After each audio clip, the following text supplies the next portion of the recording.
So this is probably the last video I'm going to make on this channel for maybe a couple years or so, few years, I don't know, because I don't feel like uploading garbage or how do I say this? Videos that are just meant to be entertaining. I don't find that a very productive use of my time, and so I prefer to upload things that are somewhat useful to hopefully someone. So this video is going to be about my thought process or my thinking process and how I think it developed or something. Well, and hopefully it may be useful to some of you who are trying to figure out what to do with your lives. I don't know. Like, take my advice with caution. I'm not even an adult yet, so just make sure. Just make sure you know what you're getting into. Sorry if my face is a little off camera. I am reading a script slightly, so that's why it looks like that. So the first thing, which I'll go from left to right because I have more space this way, is, well, the first layer in my thinking process is, can you see that? Is, for example, expect bad things to happen.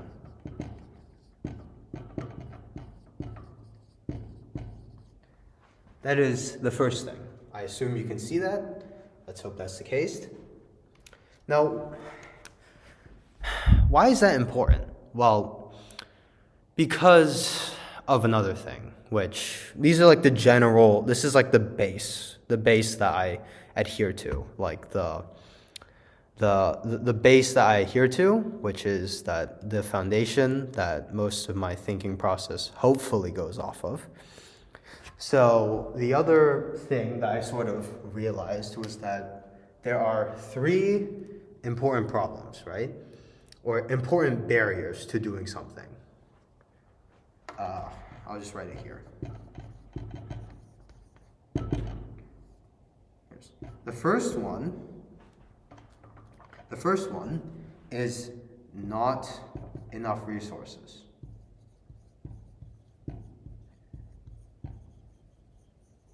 That's the most important one, because if you don't have the materials or like the time to do something, then how are you gonna do it? Yeah, exactly. You can't really do that. The second one is not being healthy.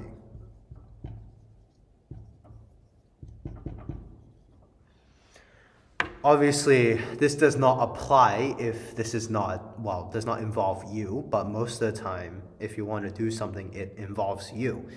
So obviously, not being healthy is a pretty big barrier if you're trying to do something yourself or you with other people. And then the third one is not being happy. Give me a second, I need to grab another marker.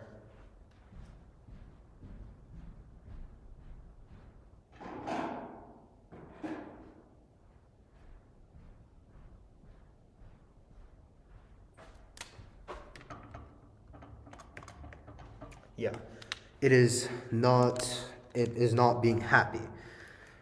No, why is that the case? Why do I think like this? Well, it's just from my personal experience. You know, it may be completely wrong for you. Like, I don't know. This is what I have, and take it with caution. If it does not apply to you, well, sorry to hear that. So we got two things. We got barriers, and we got expect bad things to happen. Now, what builds off of this? Well, because I am in an environment where I have the resources to do mostly what I want, and I am not starving, and I hopefully eat somewhat healthily, that means my biggest barrier is not being happy. That is my biggest barrier in an environment like this. So then, stemming off from this,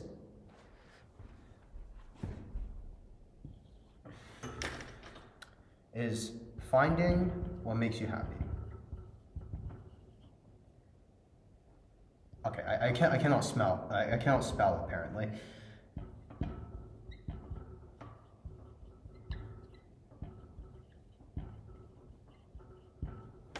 Finding what makes you happy.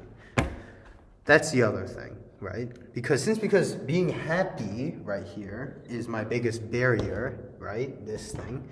That means I should find what makes me happy. Because I do not like these barriers, so I'm going to be like, okay, I'm going to solve this or try to, and so then I'm going to find what makes me happy. And as a result, from trying to find what makes me happy, I sort of find what my mindset is, which is the closest thing I can think of is a protector's mindset.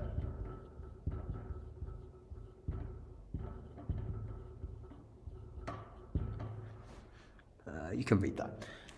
Now, what do I mean by protector's mindset? Well, this does not mean like protecting everybody, right?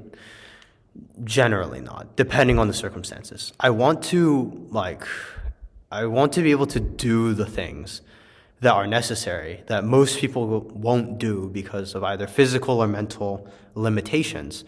And basically be like, okay, we're going to specialize. I will specialize in like the hard things that people can't really do, and you specialize in the things that you're kind of good at.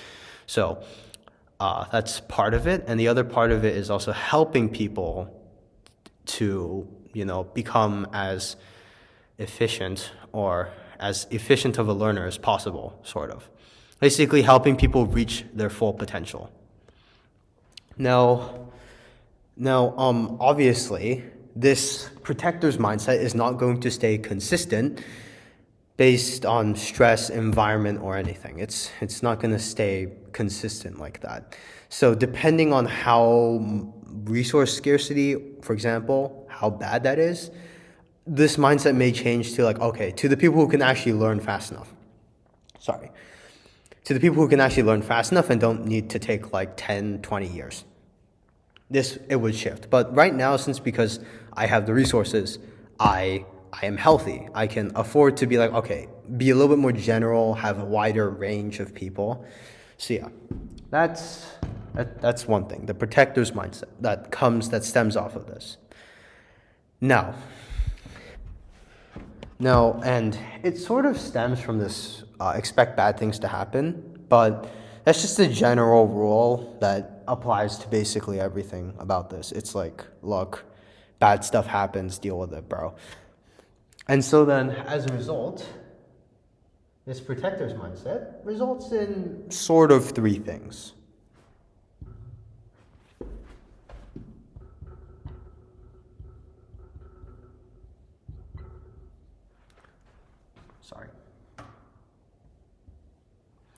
Learning to slog.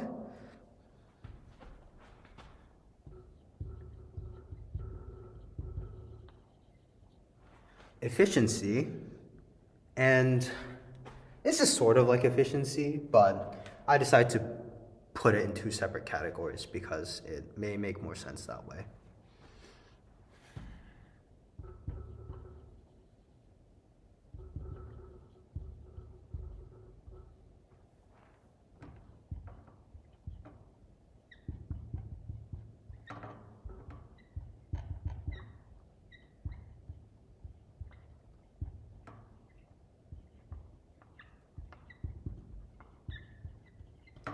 Learning useful skills whilst also balancing happiness.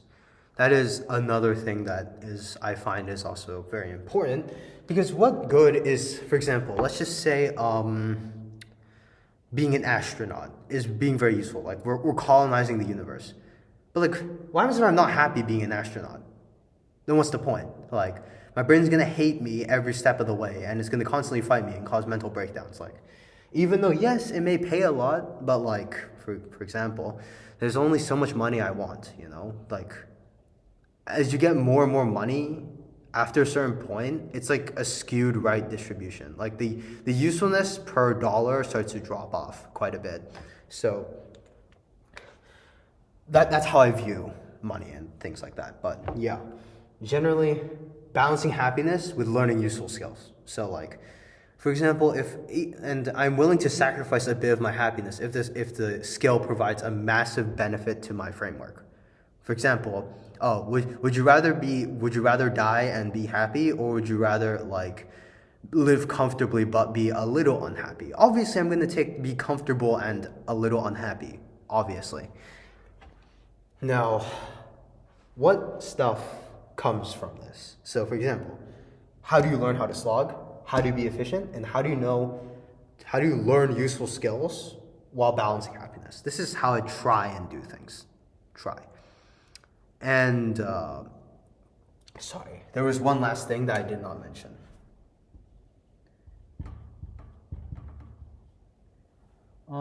Actually, let's not put it down here. This comes from expecting bad things to happen. Now, how do I do this? Well, coping mechanisms. Because obviously, I was not born with this. I was not born with this frame of mind. I want to have this, but I was not born with it. So the thing is, coping mechanisms is like the transition stuff. Like, for example, like your city is installing something that would temporarily disrupt like roads or something. So you're gonna have to find some coping mechanisms so that you can actually build the damn thing and make sure people are not pissed off, kind of. So yeah, coping, learning to slog, efficiency, and learning useful skills. So first of all, learning to slog. Now, how do I do this? How do I try and do this is the better way of saying it. So I try and do this with a little bit of help from my dad, actually, who taught me a way which is basically silence the voice in your head, basically. It's like you know that feeling of like the flow state? It's kind of like, okay, like find a way to get into that state reliably. Like that's basically what he told me. And so then basically it's like, and how he wanted me to do it was like silencing, I don't know how to spell silence.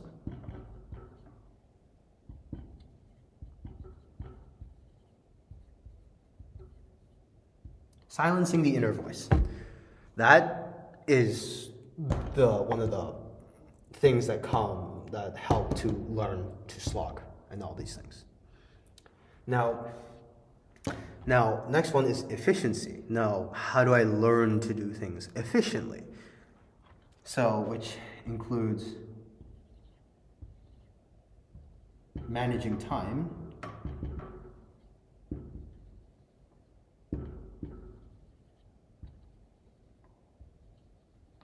I know my F's look a little weird. They look like S's, but I'm sorry. This says effort. So managing time and effort, and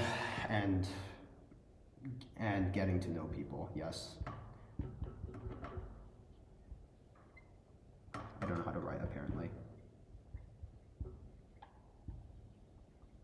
And getting to know people. This comes from being efficient, right? Now, this is a general rule of thumb. It's like knowing how to manage your time and effort and getting to know people. Because if you know more people, that means you have more potential access to, information and help and resources. I'm not very good at this, the getting to know people part, because I'm quite introverted and I don't usually talk to people that much. Especially because I don't like and I'm kind of bad at small talk, that kind of thing. So yeah, I'm not too good on this part, but I realize it is important, but it's going to take some getting used to. Now, the second last thing is, this is actually one of the easier things. It's because people have already the world sort of tells you what's important, sort of, or puts an emphasis on what they think is important. So it's basically finding a major. Like that's like the easiest way to do it. There are harder ways, but like I do not feel like spending the effort when I already see I have some majors that I kind of like for example, engineering, math, science, physics, those things.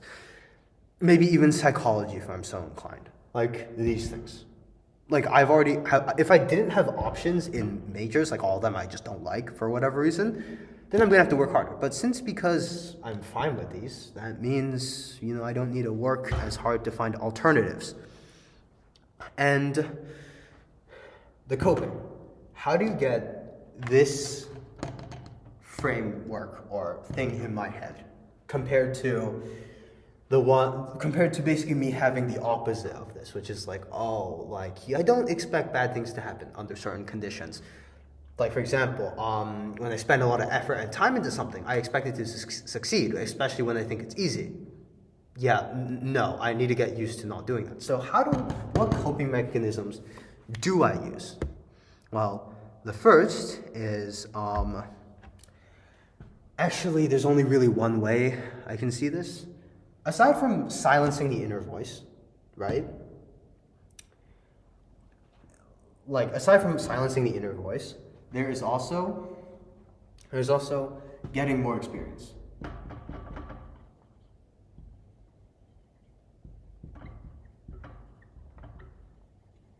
I believe that the brain is somewhat like a muscle, right? I mean by experience as in like the stuff that makes me want to revert away from this framework. Me, right?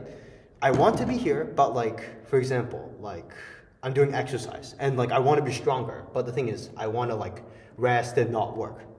The stuff that pulls me away from this. That is and I want experiences that can help me handle getting pulled away so I can get closer to this in more situations. That is generally what I mean by experience. Not just any experience, not ones that are easy generally, or not experiences that are helpful or that don't reinforce this, but generally experiences that reinforce this framework. Whilst also managing my time and effort and make sure I can get the most results, or try to. So yeah, that's one way, and this is technically the other way. Silencing the inner voice, that's the other way. Now, you might be wondering, but how do you silence the inner voice? Or how do you suppress it so that it doesn't piss you off all the time? Or how do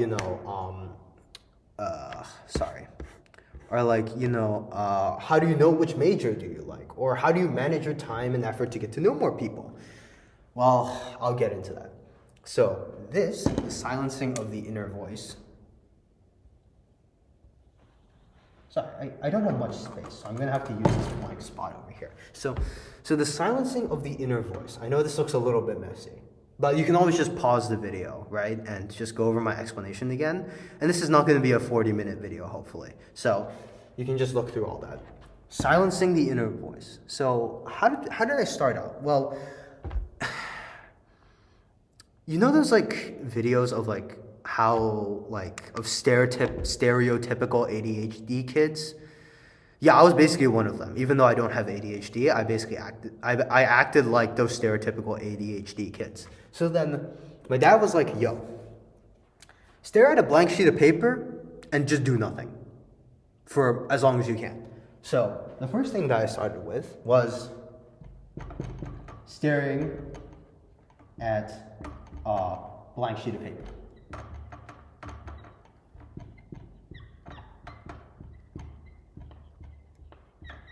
Because I could barely control myself at the time, right? When my dad suggested this. So this seemed reasonable. Just don't do anything at first. Control your physical motor things. Then move on to the mind stuff. The stuff about the mind. Sorry. Now, that's that. And now, how do you manage time and effort and getting to know people? So, how did I do this?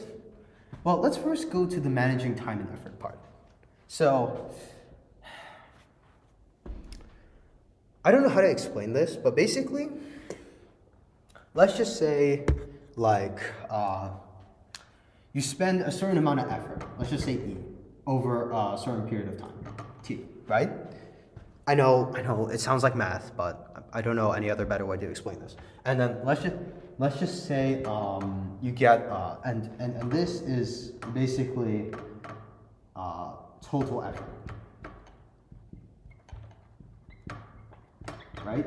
The effort times the time that you put in is like your total effort. Make sense? Yeah, this is how I think. And so then basically, if you want to have the same total effort in a shorter amount of time, you would need to increase your energy that you use like per second. But the thing is, the byproduct of this is that the more energy that you use in the shorter period of time, the more it like stresses your system. It's kind of like okay, punch twice in rapid succession with 50% power. Okay, now punch at 100% power once. Obviously, the 100% power is probably going to hurt a lot more than the two 50% punches. Probably. And so, probably. So then more energy or effort expended in a shorter period of time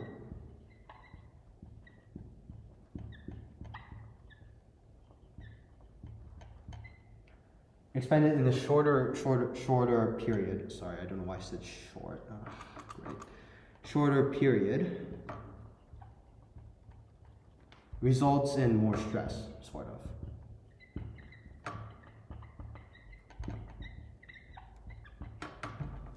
And more stress or damage to the system that you need to recover. So generally, if you're doing a task, you should try to take as much time as possible. There are exceptions, obviously. Another thing that comes of this, if you spend too little effort, it may be counterproductive.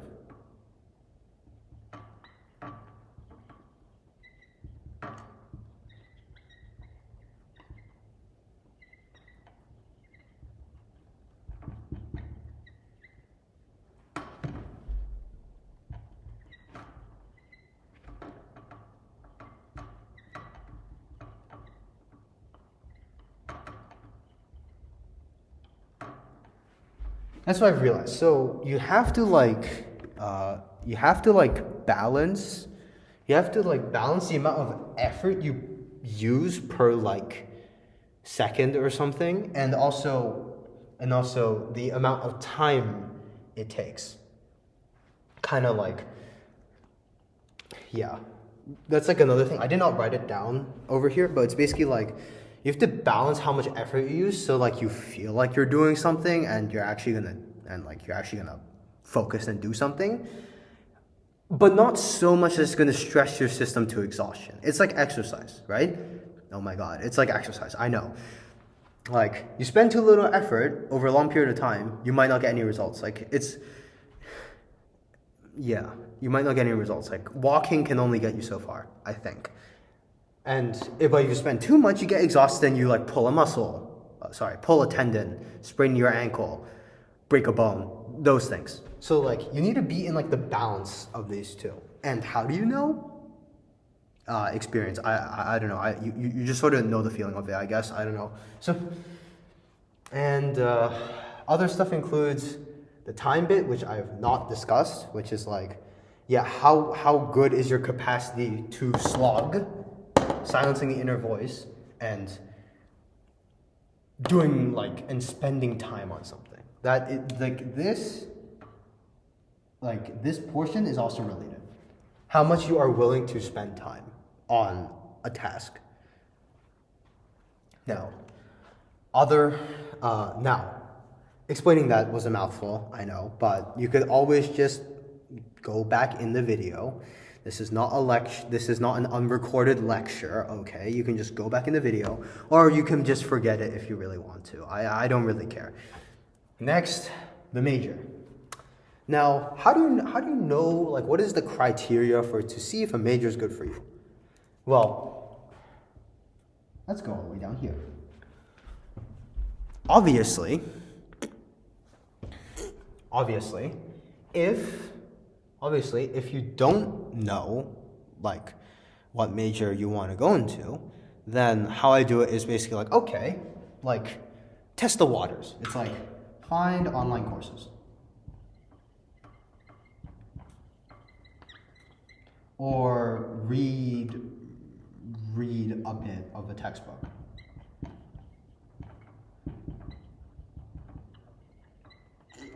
Or read a bit of a textbook. Like, these things can, like, obviously, this requires the prerequisite of having enough resources and being healthy, because if you don't, then how are you gonna know that you're gonna like it? That kind of thing. So based on these barriers of, first of all, you need enough resources to be able to at least do this, and you need to be healthy enough to not be starving or like malnourished. Sorry. And then you would do this and see if you know you really want to commit to doing this major or you don't. Now, the next thing is, sorry, little sleepy. I'm sorry. And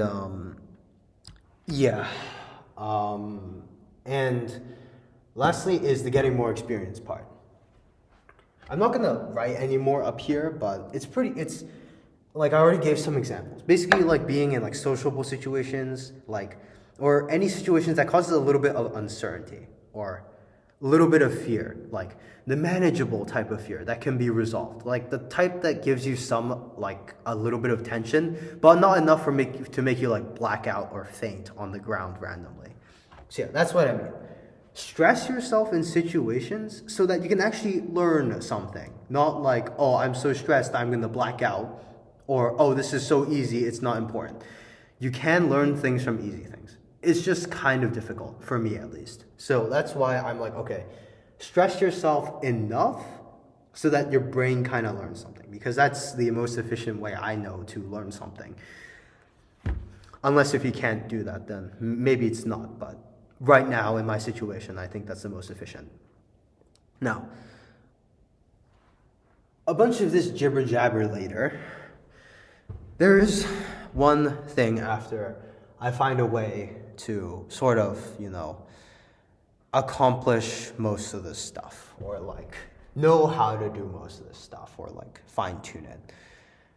That is to help others, to try to understand other people's frameworks and help them if they know how to be happy, or if they know how, and help them solve these barriers. Or not, if they don't want to. If their framework is completely different from mine, and they don't think these are important, then sure, I'll just leave them alone. But the thing is, if someone has, this number 2 at the very start right here, then I would try and help them find a way to resolve these issues. Because basically a bunch of this stuff is built on this, and doing all this. So, yeah, that's what I would do. Well, that's my little thing, I guess, nothing too crazy. I'm only just 16 though, so maybe what I said is completely wrong, and maybe I don't actually have a protector's mindset. Maybe this isn't actually accurate to real life. Maybe I should expect bad things. I shouldn't expect bad things to happen and be like a man-child forever.